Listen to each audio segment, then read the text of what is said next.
Wspaniale. Ile mamy tutaj pierwsza drużyna, ile liczę? Pierwsza drużyna czeka. Pierwsza drużyna czeka.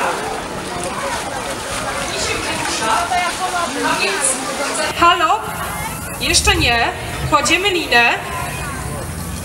Kładziemy linę. I dopiero na słowo start dopiero będziemy ciągnęli, więc uwaga. Trzymajcie mocno linę. Chyba ktoś musi pomóc drugiej drużynie. Brawa! Wygrali! Oto mają tytuł największych siłaczów dzisiejszego dnia.